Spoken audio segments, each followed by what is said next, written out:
সরস্বতী পুজোর makeup look করবো আর হলুদ কালারের শাড়ি পরবো না, তা কখনো হয়? তো এই শাড়িটা হাতের কাছে পেয়ে গেছিলাম, তো এটা পরেই বসে পড়েছি মেকআপ। ফেসটাকে কিন্তু ভালোভাবে ক্লিন করে দেন টোনার অ্যান্ড ময়শ্চারাইজারটা খুব ভালোভাবে অ্যাপ্লাই করবো। যেহেতু সকালবেলায় বেরোবো আর সানস্ক্রিন মাখবো না, তাহলে তো মুখের অবস্থা খুব খারাপ হয়ে যাবে। তার জন্য খুব ইম্পর্টেন্ট সানস্ক্রিনটাকে মাখা। তো সানস্ক্রিনটাকে খুব ভালোভাবে অ্যাপ্লাই করে নেওয়ার পরেই কিন্তু মেকআপটা স্টার্ট করেছি। যেহেতু ডে মেকআপ লুক, সিম্পলভাবে মানে মেকআপটাকে রাখার চেষ্টা করেছি। তোমরা যে কোনো কালারের শাড়ির সাথে বা সিম্পলভাবে যদি সাজতে চাও, এইভাবে এই লুকটা খুব ভালোভাবে ক্যারি করতে পারো। প্রাইমার অ্যাপ্লাই করার পরে ফাউন্ডেশন খুব হালকাভাবে অ্যাপ্লাই করে নিয়েছিলাম, মানে পুরো ফেসে মানে মিনিমাম ফাউন্ডেশনটা অ্যাপ্লাই করে নিয়েছিলাম। দেখতেই পাচ্ছ গলা আর মুখে কিন্তু খুব একটা ডিফারেন্স বোঝা যাচ্ছে না।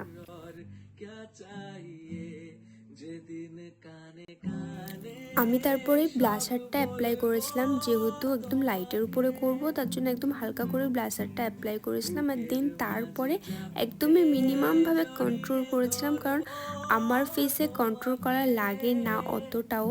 দেন তারপরেও হালকা করে নিয়েছিলাম। যেহেতু সকালবেলায় বেরোবো, হাইলাইটারটা অতটা দেওয়া লাগে না। তবু যদি কারোর মনে হয় তো বেসটাকে সেট করার আগেই আমি যেভাবে করে নিলাম, তোমরা করতেই পারো। খুব মানে সুন্দর বা হালকার উপরেই লাগবে জিনিসটা দেখতে।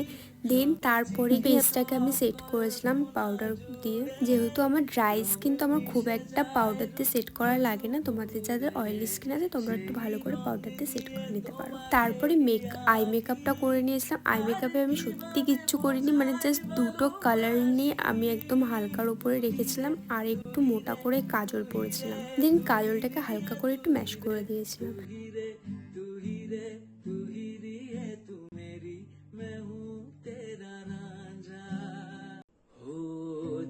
দেন তারপরে মাস্কারাটা পরে অ্যান্ড লিপস্টিক পরে আমার লুকটা কমপ্লিট। তোমরা কিন্তু অবশ্যই দেখে জানিও যে তোমাদের কেমন লেগেছে মেকআপ লুকটা, আর তোমাদের কতটা হেল্প হয়েছে, কতটা পছন্দ হয়েছে মেকআপ লুকটা, অবশ্যই কিন্তু কমেন্ট করে জানিও।